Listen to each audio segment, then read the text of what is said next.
బాలయ్య గారి సినిమాల్లో బాగా నచ్చిన సినిమా?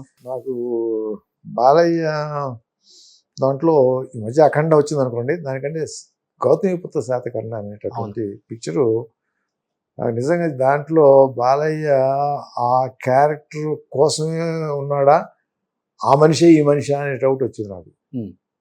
గౌతమిపుత్ర శాతకర్ణి అనేటటువంటి మనిషిలోకి ఈయన పరకాయ ప్రవేశం చేశాడు ఆ సినిమాలో. నేనే అనుకున్నాడు ఆయన, అంతే అనుకుని ఇక మొదలు పెట్టాడు అనిపించింది నాకు. మిగతా అఖండ ఇవన్నీ బాగానే చేశాడు, కానీ ఏదో డైరెక్టర్ చెప్తాడు, డైరెక్టర్ రాస్తాడు, దీంట్లో విజువల్స్ టెక్నిక్స్ అని ఆ ఒక పిక్చర్ మాత్రం నాకు అట్లా అనిపిస్తుంటదా? ఇప్పుడున్న యంగ్ జనరేషన్ కూడా బాలకృష్ణ గారు ఫ్యాన్స్ అంతలా ఆయన ఆయన అదృష్టం అది. ఆయనలో ఇప్పుడు ఒక మనిషి 50 సంవత్సరాలు ఒక ఫీల్డ్లో ఉండాలంటే ఏదో ఒక గ్రేట్నెస్ ఉంటుంది, దానికి కృషి అనేది ఉంటుంది. మామూలుగా చూస్తే అంత కృషి చేస్తున్నాడా అనిపిస్తుంది మామూలుగా బయట చూస్తూ ఉంటే. కానీ నేను అడిగాను ఒక రోజున, ఎట్లా బాలయ్య ఇది సాధ్యం అవుతుంది, నువ్వు చూస్తేనేమో మామూలుగా చూస్తేనేమో ఏదో అల్లరిచిల్లరగా కనపడతా ఉంటావు, ఇదేంటి అని అంటే, ఆయనకి తెలుగు భాష మీద కూడా అంత కమాండ్ లేదు ఆయనకి. కానీ డైలాగ్ మొదలు పెడితే బయట వేరుగా ఉంటుంది, కెమెరా ముందు వేరుగా ఉంటుంది.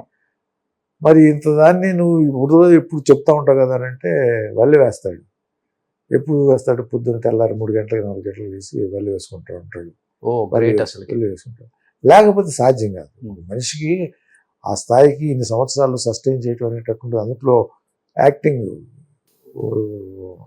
అంత ఈజీ కాదు, అది యాక్టింగ్లో సస్టైన్ చేయటం అనేది. 4 పిక్చర్లు అయిపోగానే అడ్జస్ట్ అయిపోతుంది. అవును, మనిషి యొక్క కెపాసిటీస్ అన్నీ అయిపోతాయి. అవును, కానీ సస్టైన్ అవుతుంది అని అంటే దానికి ఒక దైవ అనుగ్రహం ఉంటుంది. దానికి అన్నా కూడా ముఖ్యం కృషి అనేటటువంటిది, పట్టుదల అనేటువంటిది చాలా ఇంపార్టెంట్. దేవుని బాగా నమ్ముతారు కదా ఆయన. దేవుని మామూలు కదా, అది ఎక్స్ట్రీమ్. కాలు ఇంట్లో నుంచి బయటికి పెట్టాలన్నా కూడా పూజ పునస్కారం ఏదో చేసి చేసుకుని బయలుదేరతాడు. నిజంగా ఆయనకు ఆ దైవ అనుగ్రహం ఉంది కాబట్టి లక్ష్మీనరసింహ స్వామి నడిపిస్తున్నారు. చూడండి, ఆయన చేతికి కూడా ఎప్పుడు దేవుడివి ఉంగరాలు. ఒక స్టార్ హీరో అయినా కానీ ఆయన చూడండి, ఆయన పద్ధతులు అలానే ఉన్నాయి. అదే ఆయన ఉన్న గ్రేట్నెస్.